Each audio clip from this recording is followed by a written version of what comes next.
¿Qué tal? ¿Cómo les va? Bienvenidos a una nueva edición de Sin Retórica, acá en Somos Resistencia, todos los viernes a partir de las 22 y nuestro encuentro de los domingos en plena siesta a las 15:30 con el material que semanalmente preparamos para todos ustedes. Material que pueden verlo en nuestra página de noticias, en nuestro portal sinretoricanoticias.com, donde está todo el material informativo, más esto que, como dijimos, semanalmente preparamos para ofrecerles. En una semana que aquí en la provincia del Chaco por lo menos tuvo todo el condimento post elecciones legislativas, que con los resultados que todos conocemos, que todos sabemos, marca de alguna manera una nueva conformación en la legislatura a partir del mes de diciembre, que es cuando asumirán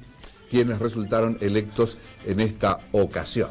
Y Aurelio Díaz es la figura de la semana, no solamente porque después de mucho tiempo se inserta en un bipartidismo muy acendrado en la provincia, sino también porque cosechó la adhesión a través del voto de quienes seguramente no están afiliados y tal vez no sean acérrimos defensores de sus posturas políticas y o ideológicas, pero que creyeron y lo efectivizaron, que con el voto del Partido Obrero podría arrancar algún tipo de modificación en la estructura, no solamente cuantitativa de la legislatura, sino también podría de alguna manera insertar aquellos temas que por acción o inacción u omisión no se lleva adelante a través de la acción de los diputados que hoy están. Léanse en forma general de los partidos mayoritarios, estamos hablando del justicialismo y de la Unión Cívica Radical. Partidos que seguramente, como ya lo habrán hecho después de las PASO, mirarán los números con una lupa con muchísimo aumento, porque tendrán que determinar qué pasó con la gran cantidad de votos y del porciento en que han disminuido su favoritismo en la gente. Y esto vale tanto para el Partido Justicialista como para la Unión Cívica Radical, que, de acuerdo también con el análisis que se haga y desde donde se lo efectúe, pueden decirse que ganaron o perdieron de acuerdo con esa intencionalidad con que se realice la lectura. Pero lo cierto es que dentro de poco tiempo tendremos las PASO nacionales primero y las legislativas nacionales después. Y creemos, y esto es una opinión particularísima, que la cantidad de veces que deba irse a ejercer el derecho del voto nunca será tan pernicioso como si se limita la posibilidad de participación de la gente, como desde algunos sectores políticos, y hasta con fundamentos muy claros por otra parte, se está sosteniendo. Creemos que nunca es malo llamar a participar, a ejercer el derecho del sufragio, sacando el concepto de la obligación. Y también en esta semana, otro aspecto que queremos hacer mención es que se recordó el 26 de julio un nuevo aniversario del fallecimiento de María Eva Duarte de Perón. Y podemos ver algunas imágenes de una filmación que se realizó a través de la televisión francesa en Mendoza en 1949, si recordamos bien la fecha, como para graficar e ilustrar esto que queremos comentar, que con motivo del recordatorio de su fallecimiento, aparecieron nuevamente expresiones que uno podría decir a 65 años de ese suceso que conmovió a la República Argentina, bien ya podría entrar en un terreno de más tranquilidad. Pero no, aparecieron y se publicaron, y uno de ellos estuvo firmado inclusive por el periodista y el historiador Vidal Mario, artículos en los cuales se vislumbra, se nota, se percibe claramente un odio intenso hacia los aspectos más negativos, no solamente de la personalidad política de María Eva Duarte de Perón, sino también del peronismo, que es como que si se quisiese deconstruir una historia por todo lo mala que se transmitió a través de ella para construir otra también necesariamente parcial y segmentada. Y creemos que es una nueva forma de alimentar esa separación de la que muchos en la Argentina están pidiendo a gritos se terminen. María Eva Duarte de Perón, como cualquier otra figura política, tuvo sus claros, sus oscuros, sus blancos, sus negros, sus negativos y sus positivos. Y de nada vale una forma de mostrarla edulcorada, blanca, purísima, como se lo instaló a través de la historiografía oficial del peronismo, como tampoco lo absolutamente contrario. A 65 años del fallecimiento de una personalidad de esa naturaleza, me parece que tal vez se podría encontrar un poco más de tranquilidad y reposo en los ánimos, como para no exacerbar permanentemente, sobre todo en tiempos políticos tan complejos como los que estamos viviendo.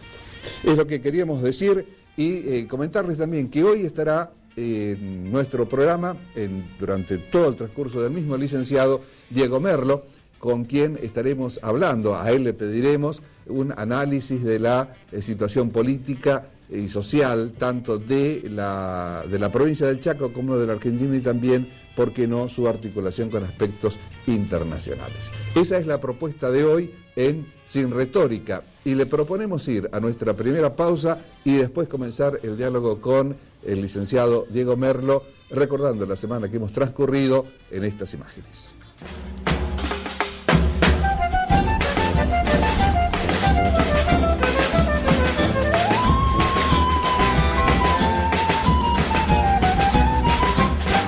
En el centro de la plaza, la hora de los valientes, la Córdoba y la Corriente se trenzaban por el honor. Cuchillo, cadena y faca, patada, puño y cabeza. No es un cuento de los 20, ya existía el rock and roll.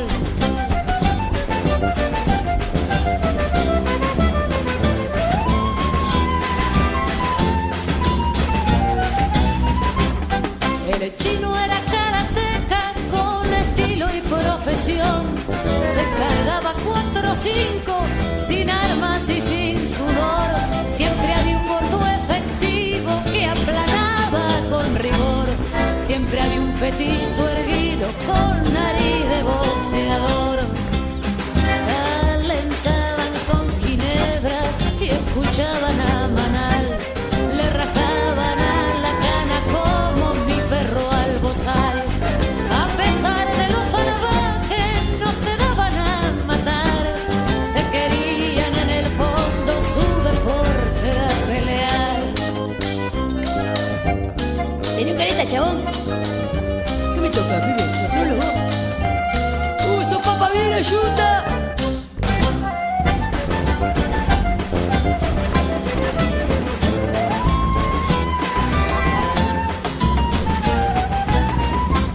Se acabó con los milicos esta violenta tradición.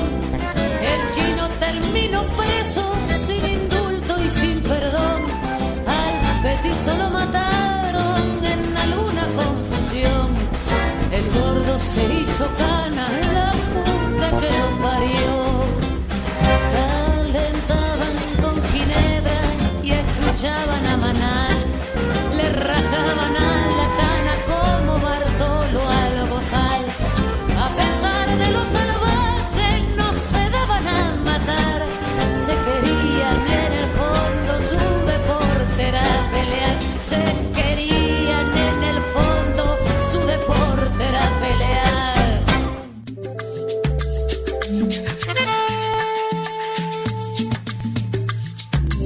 Como les decíamos, comenzamos este bloque de Sin Retórica con la presencia del licenciado Diego Merlo, a quien tenemos el gusto y darle el agradecimiento por estar con nosotros aquí en nuestro programa. ¿Qué tal, Diego? ¿Cómo estás? Bien, gracias a ustedes por invitarme. No, por favor. Y además siempre lo decimos, ¿no? Nos conocemos hace ya bastante tiempo y bien vale el tuteo, ¿no? Nos podemos tutear, sí. En esta ocasión. 40 años después, más o menos, exacto, podemos tutear. Y con el permiso de los televidentes, ¿no? Diego, el tema es que hagas un vistazo, un análisis de la situación política, social de la provincia, de la nación, y si nos queda tiempo, algún panorama internacional, por lo menos una pincelada, ¿no? Pero antes de todo eso, vos sos licenciado en Ciencia Política con un posgrado, ¿no? Sí, primero hice Sociología Política y después hice un posgrado en Políticas Sociales. Uh-huh. Con título de grado en El Salvador, en Buenos Aires, ¿no? Sí, de El Salvador, de cuando estaba la Compañía de Jesús. Ajá, ¿no? o sea que... Sí, hace muchísimos años. ¿Hace cuánto dejó de ser de la compañía? Yo todavía estaba, años ya. Hace muchísimo, sí, con el final del papado de Paulo VI, cuando le pide a la Compañía de Jesús que deje la educación universitaria. El provincial de la compañía ya recién dejaba de ser, era Bergoglio, ¿no?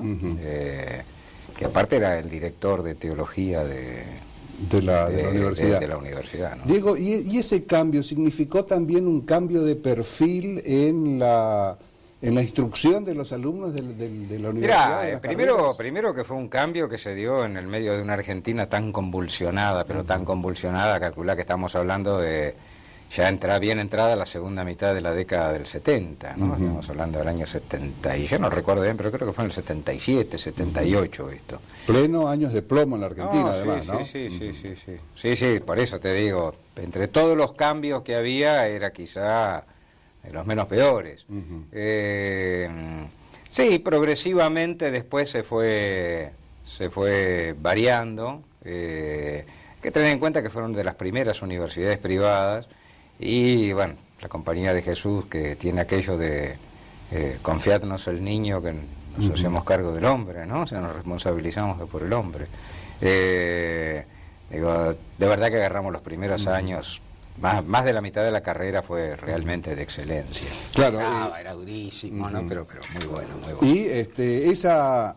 con una gran amplitud, disculpa, con una gran amplitud ideológica, una amplitud ideológica absoluta. Teníamos, eso sí, buscaban a los mejores. Para la instrucción, para la enseñanza. Sí, para los docentes. Los docentes. Sí, los docentes eran los mejores, pero había comunistas, a pique y de derecha, ¿no? O sea, bueno, de ahí se entiende también el por qué la compañía, y se está hablando de la Compañía de Jesús, de los jesuitas precisamente, ¿no? Solo un comentario, digamos, de la compañía, que habla de la compañía. Que le dio toda la sapiencia que la caracterizó y la separó dentro de la Iglesia Católica en muchas oportunidades, ¿no? O la separaron. Sí, creo que más la separaron, ¿no? O sea, al contrario, hay siempre una vocación de pertenecer. Sí, lo que tiene seguro hacia adentro es el tema de una amplitud de criterios absoluta que de alguna manera te marca, ¿no? Bueno, se agarraban a edades muy, muy tempranas, ten en cuenta, yo tenía 17, 18 años cuando ingresé en una facultad, así que... Amplitud, tolerancia, digo que hoy, por más que se predique en la Argentina, se la practica poco, ¿no? Yo creo que primero se le ha encontrado, permitime que te lo diga poco científicamente, el agujero al mate de usar la intolerancia como viento de popa para algunos intereses. O sea, la mitad de la intolerancia que hoy padece la Argentina es construida, no es una impronta social que se va, digamos. Porque se habla mucho de la necesidad de la inclusión, pero muchas veces es no te acepto, te tolero, que no es lo mismo. Que no es lo mismo, no, por supuesto. Bueno, mirá, qué sé yo, vivimos esto de la grieta, ¿no? Digo, fíjate vos que la visión más optimista, o digamos la más superadora de la grieta es el camino del medio. Yo trato de explicarle que en el medio de una grieta está el precipicio. Digo, sí, muchachos, busquemos otra alternativa, pero en realidad la pero solución a la grieta son los puentes. Digo, hay que ir a buscar al otro, y hay que exponerse, y hay que correr el riesgo de ir a buscar al otro. Digo, ¿ves algún tipo de voluntad o de intención hoy en la clase social en su conjunto y en la política en particular? A mí me preocupa una cosa con respecto a ver, una cosa es lo social y otra cosa son los políticos, ¿no? O sea, y dentro de la política, como ya dijimos alguna vez, o sea, separar la opinión pública de la opinión publicada, ¿no? Que no necesariamente lo que se dice es lo que dice la gente. Pero, digo, no veo, me preocupa, te decía, de la gente, que la veo distraída. Digo, si alguien me pregunta mi temor a futuro, yo te diría que, mira, yo creo que las cadenas del futuro se llaman entretenimiento. Antiguamente, para tener a alguien, digamos, afuera de la realidad, que no pudiese perturbar, tenerlo callado, quieto, lo encadenaban, lo encarcelaban, lo encadenaban. Hoy lo entretienen. O sea, lo mantienen distraído, entretenido y desenterado. Un pueblo que ignora historia, y no digo un pueblo que ignora su historia, ¿no? Un pueblo que ignora historia es un pueblo muy fácil de confundir. Y aparte es barato, porque lo podés confundir varias veces con argumentos ya usados. Claro, porque es mucho más barato, ¿no? Esa batería de argumentos, Diego, es utilizada por los sectores que están enfrentados. Por uno y otro utilizan lo mismo, ¿no? Pero por supuesto, sí, se tiran con lo mismo, y es más, quieren lo mismo. O sea, yo quiero lo mismo que querés vos, lo que pasa es que lo quiero yo. Y en el medio, bueno, queda esa sociedad de la que se supone que quien quiere hacer algo en la vida pública debe hacerse cargo. Y vivimos una época en la cual estamos confundiendo lo de mandatario con mandante, ¿no? O sea, ¿viste? Los mandatarios parece que fuesen los mandantes y nosotros somos los chicos de los mandados, ¿no? Yo lo asocio de alguna manera a lo que sucedió este miércoles en la Cámara de Diputados de la Nación, donde pocos querían, me parece, justicia, sino que querían victoria, ¿no? O sea, yo gano, yo venzo y el otro es el perdedor, y hacer aparecer como una cosa eso, que yo ¿no? creo que en algún punto hasta ni siquiera satisface ganar. Lo que verdaderamente satisface es que el otro pierda sufriendo. O sea, es el sufrimiento del otro. Digo, preferiría, la verdad que no sé, la historia hablará algún día. Lo mejor que puede pasar es que la historia haga lo mismo que hizo ayer la sociedad. Le dio la espalda a todo eso, vamos a ser sinceros, no lo vio nadie. Y lo bien que se hizo, ¿no? No quiero ser grosero, pero hay una palabra en psicología que define lo que pasó ayer, ¿no? Que es la coprofilia, que es el placer de jugar con estiércol. Realmente las cosas que se dijeron, pero de una digamos de una deshonra de las personas y de las trayectorias.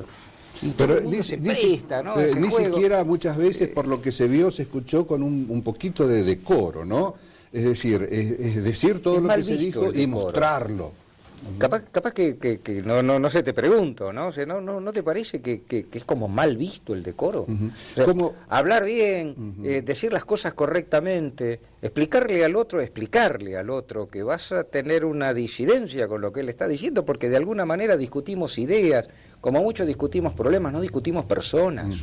Esto me parece que, no sé, que es mal visto, ¿no? Como me parece está mal visto, Diego, aquel que no se trata de situar en el medio de las dos veredas, sino que atender un puente también no es muy bien visto desde el mismo lugar donde genera claro, porque les estás... No, la acción, a ninguno de los dos, y vamos a ser sinceros también, tampoco es bien visto que se hable así de estas cosas. No, hay que tener posturas duras, hablar mal de alguien. Es binario, ¿no? Blanco-negro, blanco, 1-0. Pero por lo menos lo que tiene el binario es que el 0 o el 1 se afirman en lo que son. Digo, y uno de los grandes problemas es que nadie sabe qué es quien dice ser y está haciendo lo que uno ve. O sea, uno de los grandes problemas es de identidad, pero es un problema de identidad que obviamente la deben tener. Por no asumir la responsabilidad. Esto se ve hoy. en las expresiones, en muchas de las expresiones políticas, ¿no? Fíjate vos, se cambia de nombre, no se sabe dónde quedaron los partidos. Digo, la ley es clarísima, hay que presentarlos el mismísimo día que se presentan los candidatos, o sea, las personas que se postulan para cubrir los cargos, se presenta el programa de la fuerza política, antiguamente llamada la plataforma, ¿no? Sí, capaz que se presenta, nadie sabe si se presenta o no se presenta. Supongo que le cambian la carátula, la del año pasado, supongo, no sé. Lo cierto es que alguien se esfuerza en hacer que se conozca eso. Muy pocos, no digo que todos, muy pocos. Digo, se reemplazó la idea por el eslogan, digamos, no hay más contacto que un tiempo, antes decíamos de campaña, ahora es un pobre tiempo de propaganda. Además la necesidad de lo rápido, de lo inmediato, de que un concepto suplante rápidamente a otro, como para que no se lo piense ni se lo analice. Claro. Vos decías, Diego, que en esto que sucedió el miércoles en Cámara de Diputados poca gente lo miró, digamos, ¿no? ¿Se podría parangonar de alguna manera con el 40% de atención que tuvieron las legislativas acá en el Chaco, que fue superado por las PASO, ¿no? Mirá, yo creo que la cosa más respetuosa que uno puede decir de la política, hoy se dice expresando respeto por la sociedad. Si vos generás un gran escándalo, si vos transformás la política, que después de todo es una relación social, un espacio de relación social, o sea, y nos juntamos para tratar de hacer juntos aquellas cosas que por separado no podríamos hacer y que suponemos que queremos hacerlas y estamos dispuestos a hacer el esfuerzo, ¿no? Compartido. Digo, la política, el insumo empieza a ser o el desencuentro, ¿no? O sea, el volver a unir, el generar el agregado humano, digo, o el conflicto. O sea, o la no relación o la mala relación. Y ahí se va pasando, desde el consenso hasta, como dirían los franceses antiguos, hasta la concordia, ¿no? Pero, a ver, si vos generás en este espacio de relación un ambiente invivible, una situación así intolerable, digamos, un clima muy desagradable, y es razonable que todo aquel que pueda se va a apartar. Y la gente deja de asistir al acto político. El acto político a veces es transformado, no porque lo fuese el acto político, y cuidado, no los políticos, o sea, basta de personalizar la cosa, porque generalmente atrás de los políticos, el político es alguien que también lo sufre esto, aunque después quede inmerso en un juego que lo destruye y contribuye a destruir el conjunto de la política. Eso merece otro análisis.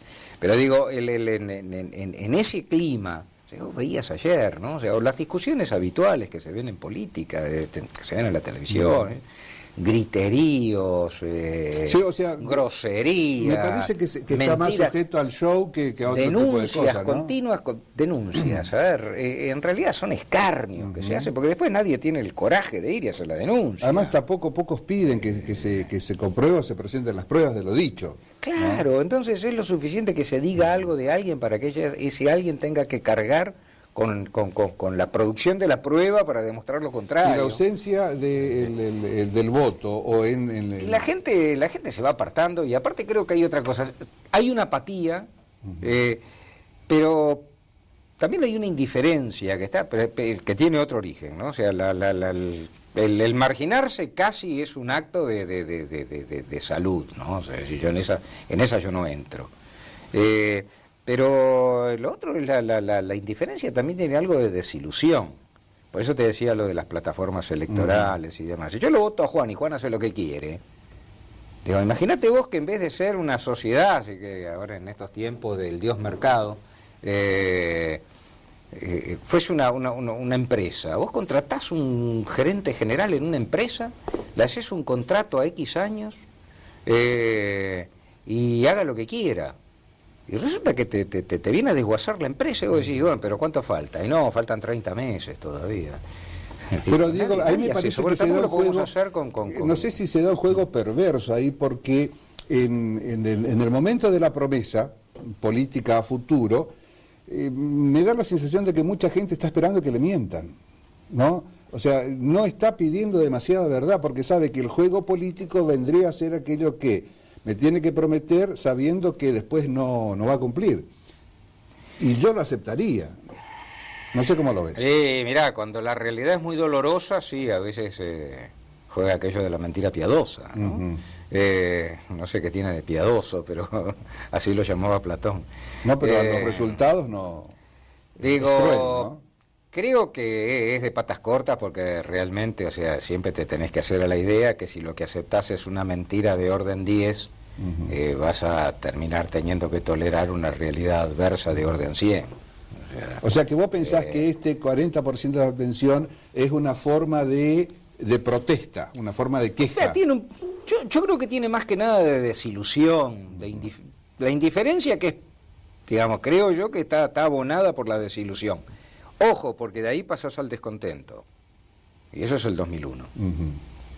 Claro, porque en esta ocasión se advirtió que en el 2001 o después hubo voto a San Martín, a la feta de Fiambre, a Clemente. Ahora no se dio eso, Ni pero... siquiera eso. Claro, no fueron directamente, ¿no? No. Y es invivible también, digo, hay que... cuidado, yo creo que hay la preocupación en muchos de tratar de revisarlo. Sí, de revisarlo, incluso a ver, la única manera de mejorar la representación es aumentar la participación. Mira, en esto no hay medias tintas. Digo, si querés tener mejores representantes, y hay que meterse y trabajar más y elegir mejor y cambiar y... Que es un proceso. Es un proceso, claro. Ahora digo, ¿cómo vas a entrar si te das cuenta que cuando querés golpear la puerta ya hay un olor nauseabundo? Claro. Diego, la entrada de Aurelio Díaz por el Partido del Obrero a la legislatura se da con una situación muy particular. Indudablemente tuvo más votos que afiliados, ¿no? Porque no creo que llegue a la cantidad de afiliados con la cantidad de votos que tuvo. No, seguro. Claro, ¿quiénes lo votaron? ¿Qué votaron en Aurelio? ¿Una esperanza, una desilusión, una bronca? Yo le preguntaba eso a Aurelio hace unos días. Le dije si él creía que había más voto adhesión a él o voto rechazo a los otros. Y él me decía que era consciente de que había las dos cosas y que si bien podía haber subido un poco la adhesión, había mucho rechazo a los otros. Mira, yo creo que entre otras cosas es poco voto, es urbano, y o sea, el voto y es un voto inteligente, en líneas generales un voto pensado y demás.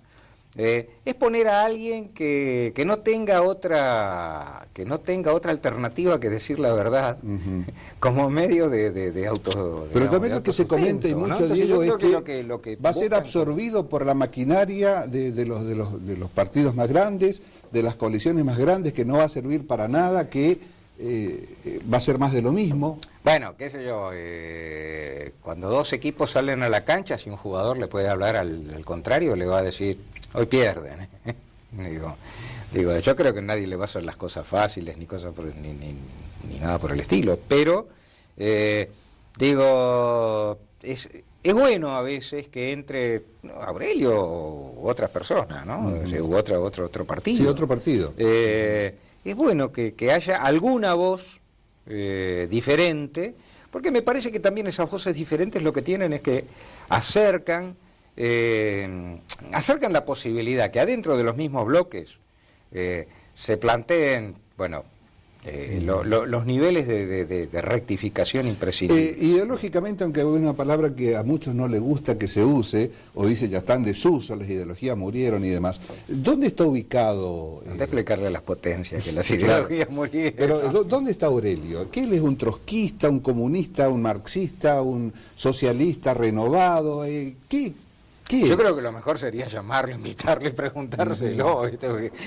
No hay grado universitario que te habilite a que uno diga quién es el otro. Pero lo que pasa es que el lenguaje tiene la capacidad. No, yo creo que es un marxista. No, es un marxista. Yo lo veo como un marxista formado en el PC, en el Partido Comunista, con toda la impronta que han conservado esos partidos.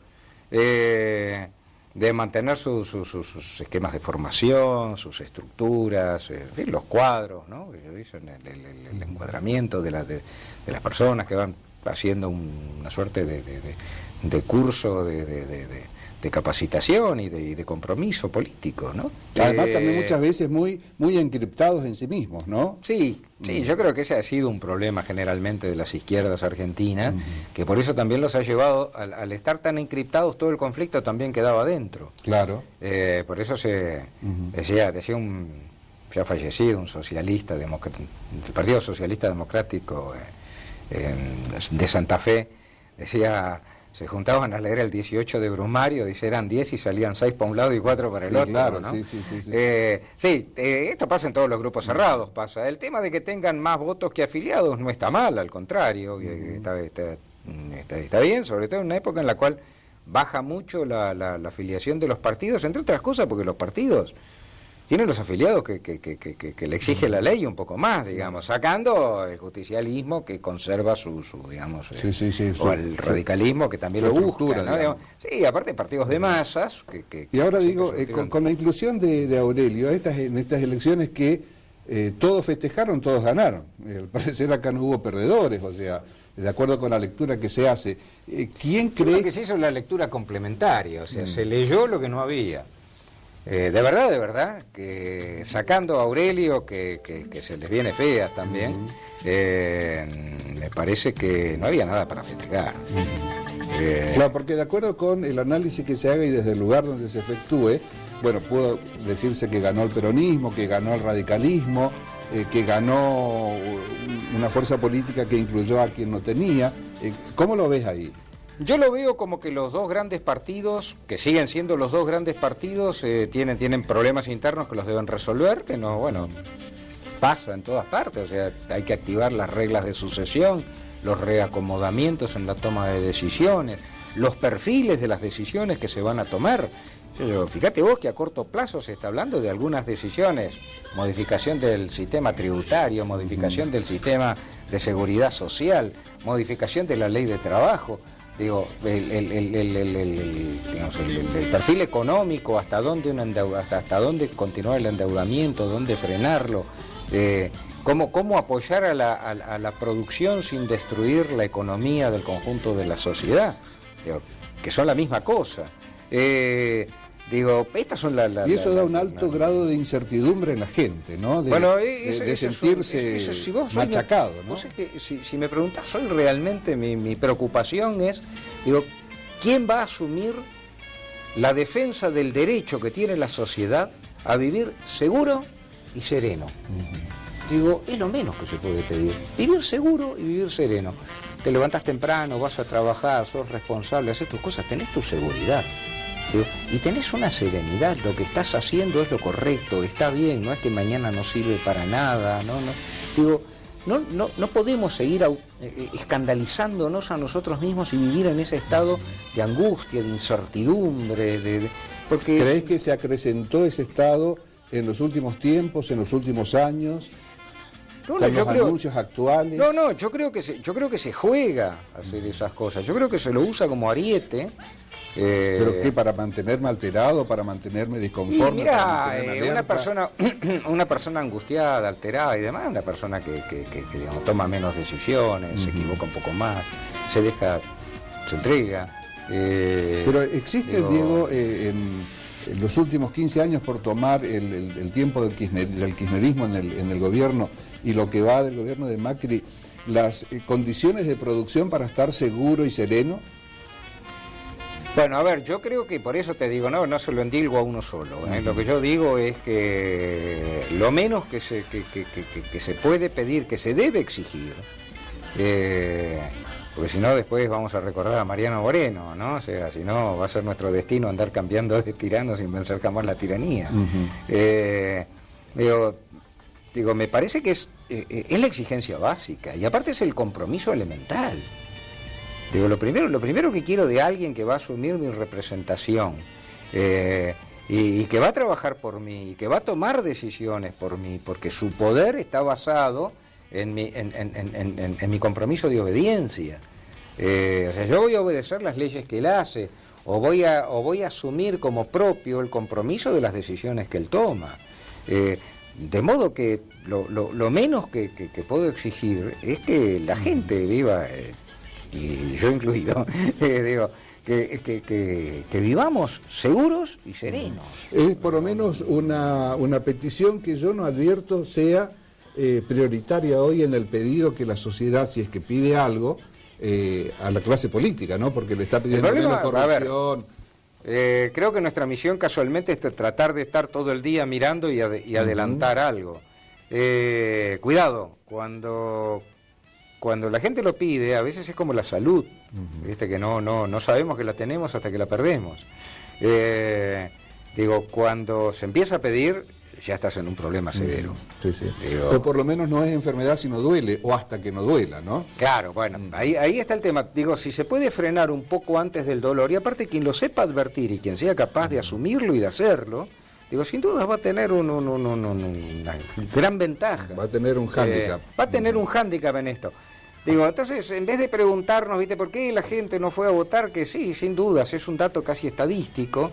Digo, empecemos a preguntarnos qué otras cosas pasan, ¿no? Porque no es solamente la ausencia de la urna. La ausencia de la urna fue el detonante del domingo, que como es cuantificable, digo, estaría bien que se votase mucho más seguido si pudiésemos cuantificar. Claro, es el efecto visto, digamos, claro, a la vista, es ¿no? Correcto. Diego, hacemos un corte. Pero vamos con un material que hemos preparado en función de un hecho casi anecdótico que ocurrió en el programa de Mirta Legrand cuando la conductora endilgó a la actriz Inés Esteves, que hizo el signo de la victoria, ¿no? Con la contestación posterior y el escandalete que generalmente se encargan los otros medios de hacer en base a esto. Pero con la vez de la victoria fuimos, buscamos imágenes y encontramos esto.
Besando la luz estás tú, rezando una oración estás tú. ¿Cómo te voy a olvidar?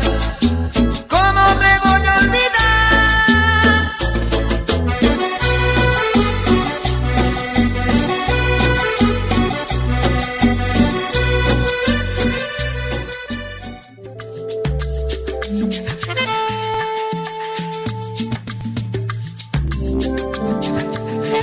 Continuamos aquí en Sin Retórica con la presencia del licenciado Diego Merlo, con quien estamos hablando y nos está dando sus puntos de vista acerca de diferentes aspectos de la política en general y en el último tramo del bloque anterior con las elecciones legislativas aquí en el Chaco. Y ahora tenemos las PASO nacionales y después las legislativas nacionales, ¿no? Retomando lo que estábamos diciendo antes Sí. del corte, quiero decir que me solidarizo con quien quiera hacer la B corta, la B larga, la W y la que, digo, todo el mundo tiene derecho a poder expresarse.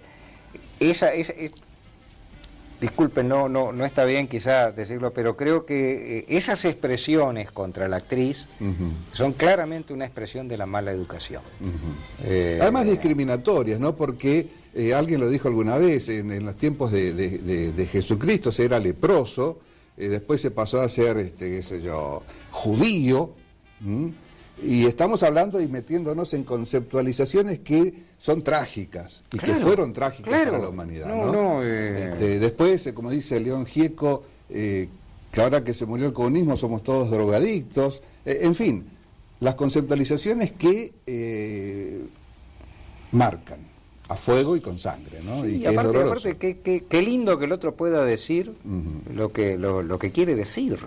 Y después, bueno, veremos cómo construir el consenso. Si no hay cosa más, es como resolver un problema de álgebra, ¿viste? Cuando estás trabado, es un dolor de paciencia, ¿no?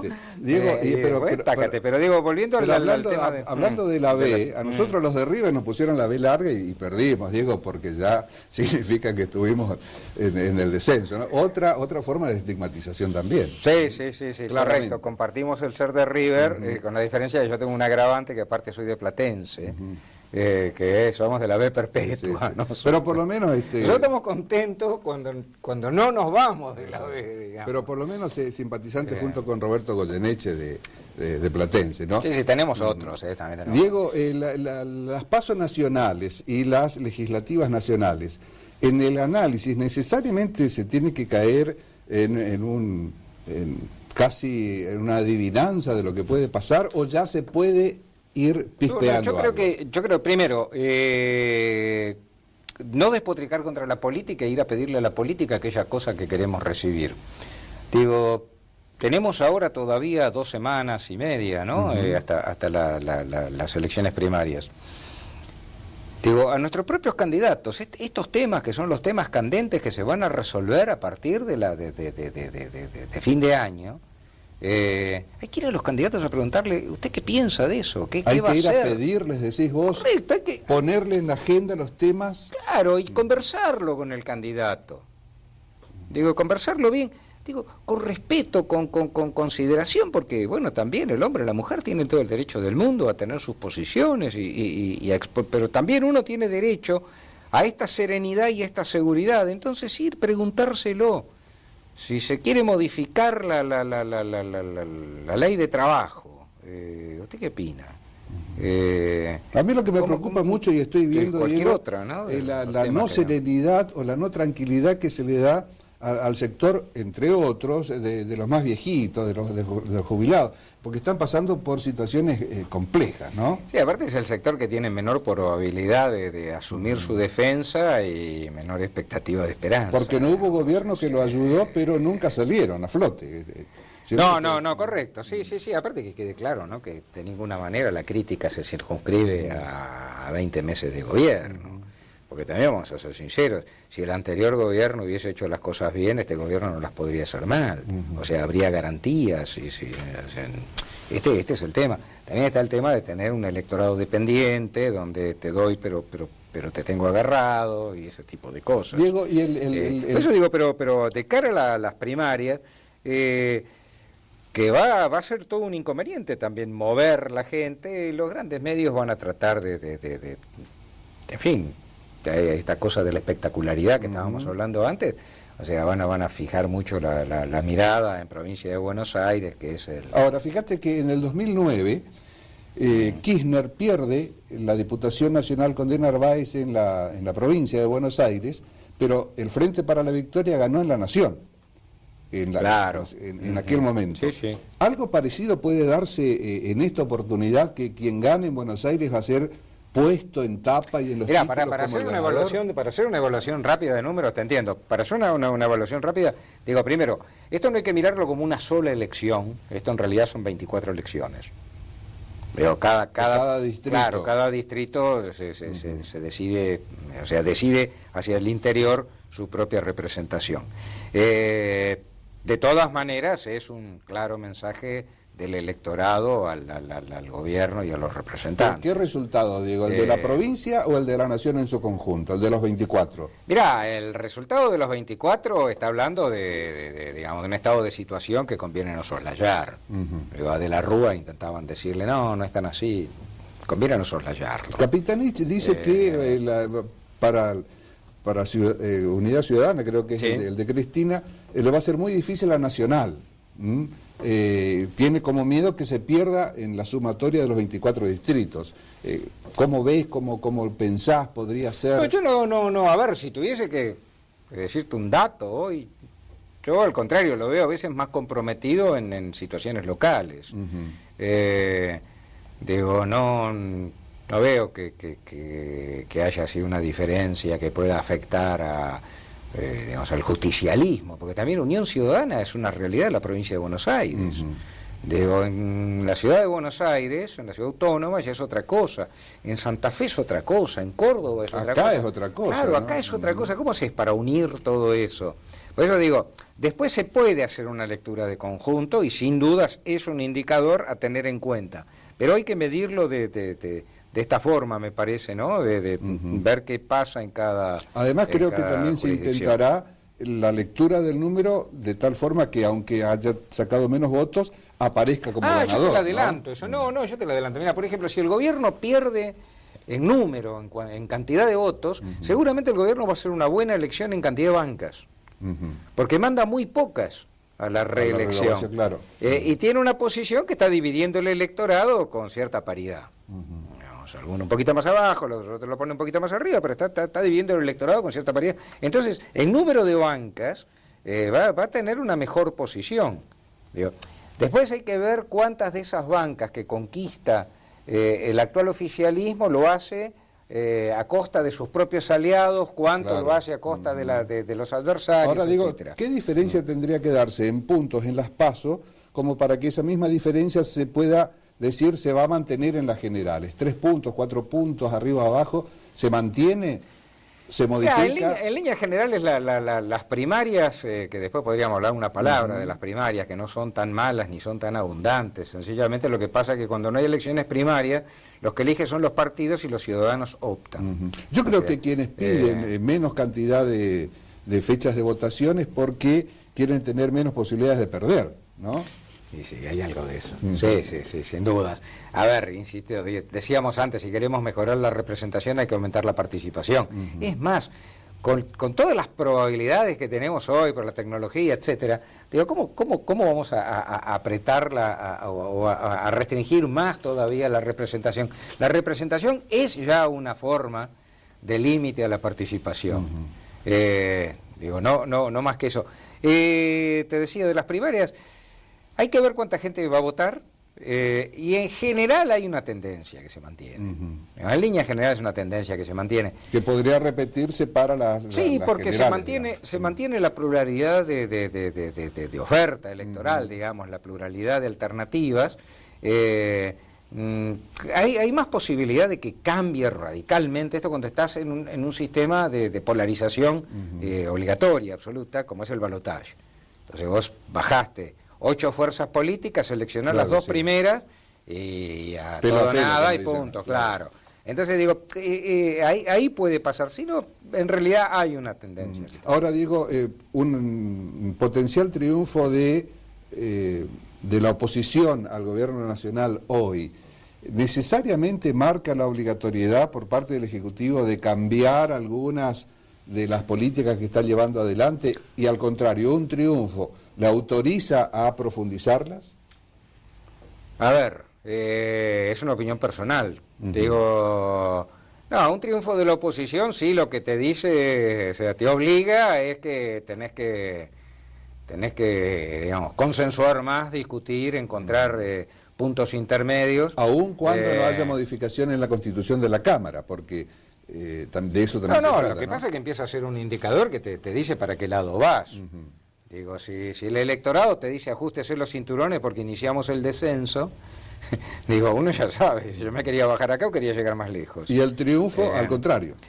El problema y el triunfo tampoco, el triunfo hay que tener cuidado, ¿no? Porque los triunfalismos a veces son durísimos, ¿no? O sea, fíjate vos, el justicialismo, el anterior gobierno pasa de la reelección de la Presidente con el 54% de los votos a perder la elección de mitad de gobierno.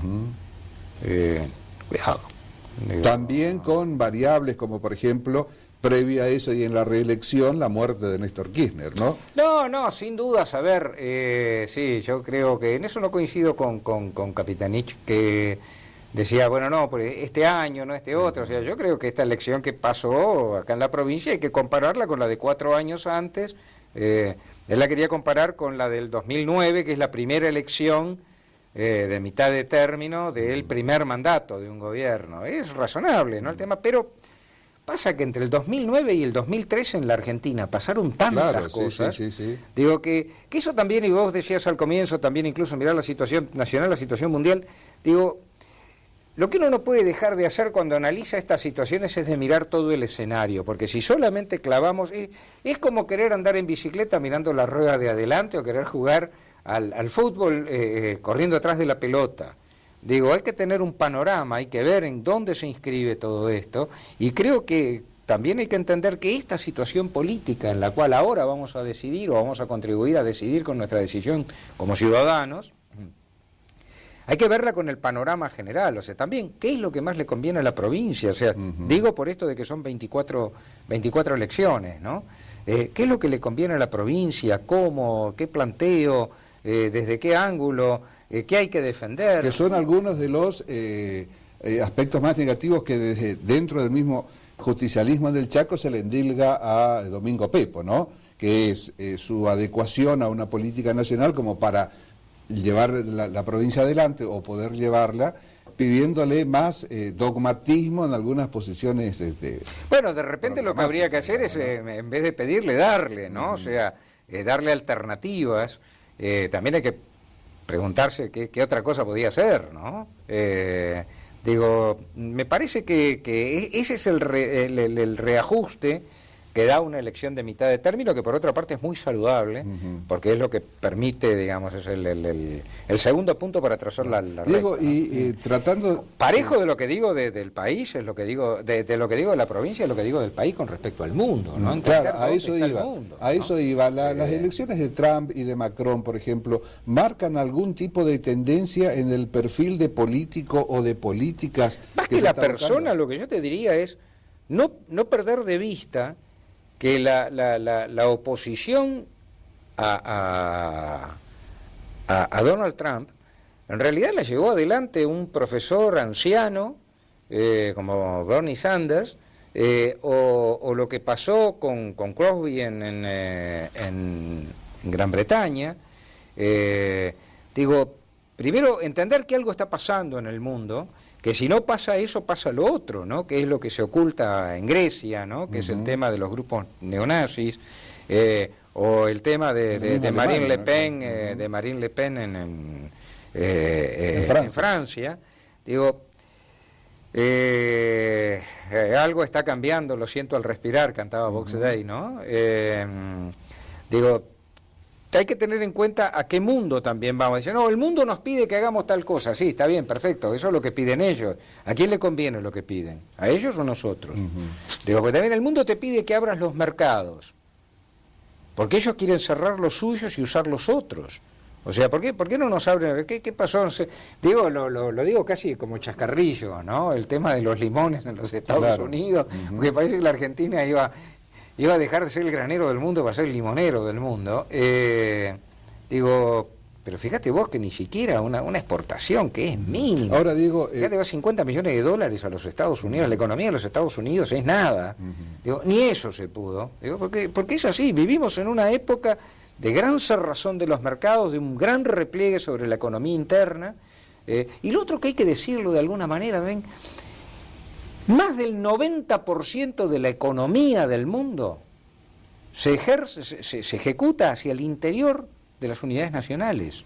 O sea, son economía nacional en los tantísimos países que tiene la Tierra.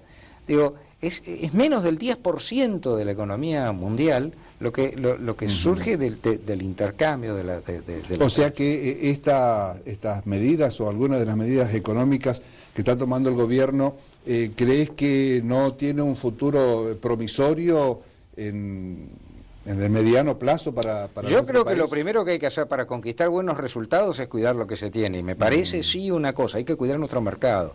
Y cuidar nuestro mercado significa apoyar nuestra producción, estimular el consumo de nuestros propios bienes, desarrollar nuestra propia tecnología, porque si no vamos a vivir siempre, o sea, creyéndonos con esa mentalidad postcolonial de creer que siempre las cosas tienen que bajar de los barcos. Digo, animémonos, cuando nos pusimos a hacer estas cosas, digo, el desarrollo tecnológico. Cuando muchas veces, perdón, digo, y toman la figura del barco, se veían los cuadraditos en el costado de los barcos que no eran ventanas, ¿no? Sino que eran cañones. Pues sabés que sí, eso es una cosa linda, que cuando éramos chicos, me acuerdo con mi esposo lo llevábamos a los chicos a ver una muestra de arte histórico. Y entonces, bueno, había unos grandes galeones holandeses, y que eran las ventanas eran los cañones. ¿Por qué? Porque si no le compraba, te bombardeaba. Sí, sí, sí. Así de fácil. A veces es así duro el tema. Bueno, digo, cuidemos nuestro mercado. Y de la misma manera de cuidar nuestro mercado, digo, cuidemos nuestras inversiones. No sé cuántos inversores hay en el país. Si uno logra esto que decíamos antes de la sin seguridad caer y la también en el serenidad. proteccionismo absurdo, ¿no? El proteccionismo es la enfermedad de todo esto, o sea, pero es verdaderamente una manifestación de enfermedad. No hace falta caer en el proteccionismo, es sencillamente la facilidad está en hacerlo acá, en que sea nuestro, en que tenés un mercado. Digo, casi te diría que lo que hay que proteger es que el mercado exista. Diego, con todo esto... Lo mismo para sí. las inversiones. Ajá. Digo, hay gran posibilidad de inversión, que hay que crearle las condiciones también de seguridad y de serenidad, ¿viste? ¿No? Y sobre todo también cuando hoy se advierte políticas financieras absolutas, ¿no? O sea, se apuesta más a la timba que a la inversión productiva. Mirá, hasta que Main Street no le gane a Wall Street, como dicen los norteamericanos, vamos a vivir en una situación de esta. Digo, sí, es un problema de Occidente, es un problema del mundo, te diría, no solo de Occidente. Y el otro tema es que para que la economía marche bien, la gente tiene que vivir mejor. Si la gente no vive mejor, lo que estés haciendo es de tiro corto, claro, y de beneficio de pocos. El estado de bienestar de los Estados Unidos, bueno, fue bombardeado muy fuertemente justamente como para hacerlo desaparecer, ¿no? Aunque logró mejores condiciones de vida para muchísima gente. Lo mismo sucedió en el fin de la Segunda Guerra Mundial en Inglaterra. Bueno, el fin de la Segunda Guerra Mundial es casualmente eso. Fíjate vos que las mejores épocas de la economía y de la sociedad en el último siglo y pico se dieron después de grandes cataclismos, ¿no? O sea, la crisis del 29, incluso acá en la Argentina, o sea, los primeros programas sociales datan del gobierno de Just. Claro, sí, sí. Digo, y hoy cuando se habla muchísimo de la necesidad, o la invocación por lo menos de la Moncloa, ¿no? De los pactos de la Moncloa, tal vez haya que acordarse también de la necesidad o no de un plan Marshall. Sí, correcto. Con Moncloa, respecto, ¿no? a la Moncloa, yo digo para alguna próxima vez, sí. Leamos un poco, porque vos sabés que la Moncloa tiene mucho más de tolerancia. Lo comentábamos en su momento, ¿no? Mucho más de tolerancia que de aceptación. No fue la mejor página, fue lo que se pudo hacer. Y el régimen político es eso, se cocina con lo que se tiene, decían, ¿no? Las abuelas. Diego, con este panorama que necesariamente en una hora solamente se lo puede esbozar y profundizar en algunos aspectos. Acá en la Argentina, el radicalismo como en forma genérica y el peronismo también en forma genérica, ¿se debe una discusión interna fuerte, profunda, como para encontrar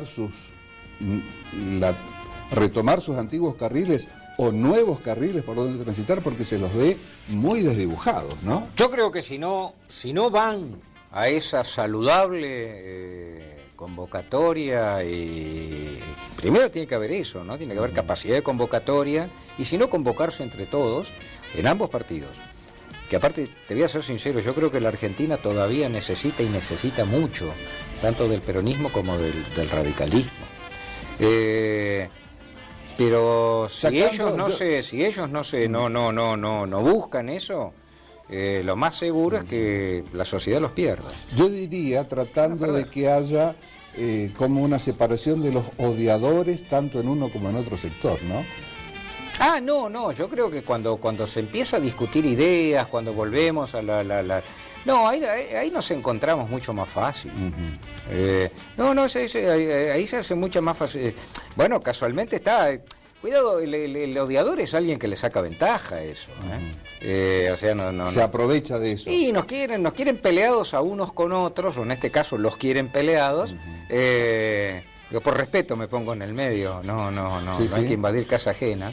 Los quieren peleados porque son más fáciles. Claro. Y entonces fíjate vos que terminan así, desdibujados, no sé, viste, partidos que mutan de nombre, de elección tras elección, no se sabe bien quién son.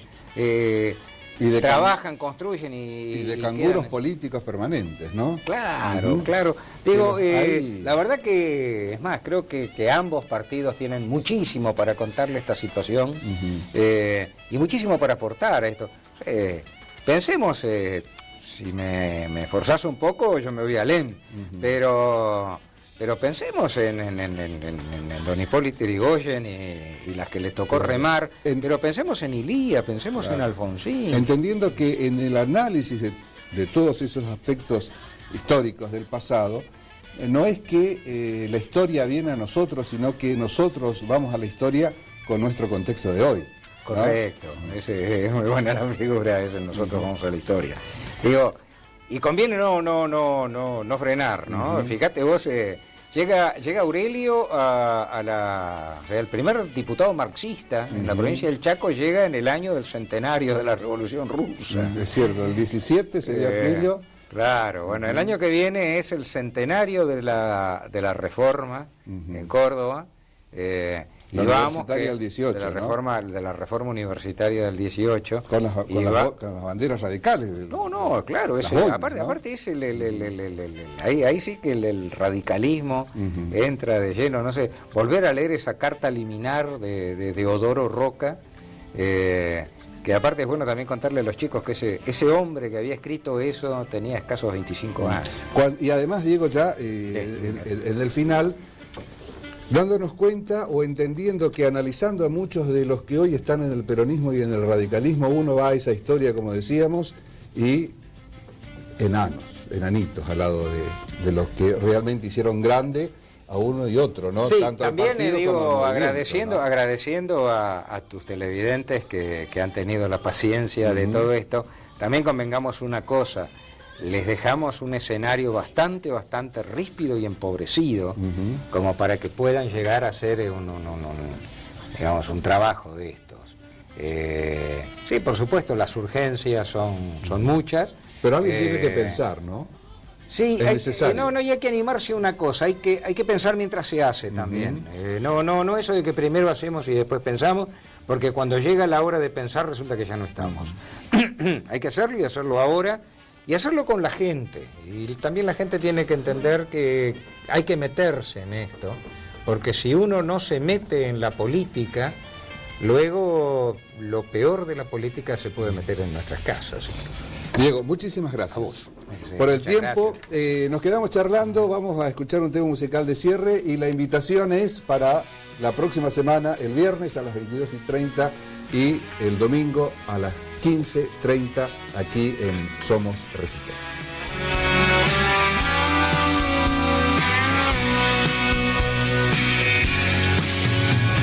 El tren de ayer se aleja, el tiempo pasa, la vida alrededor ya no es tan mía.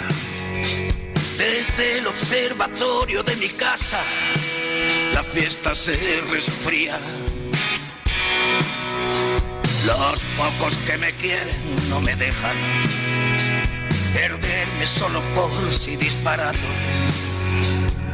No pido compasión para mis quejas que tocan arrebato. Acabaré como una puta vieja hablando con mis gatos. Superviviente, sí, maldita sea. Nunca me cansaré de celebrarlo.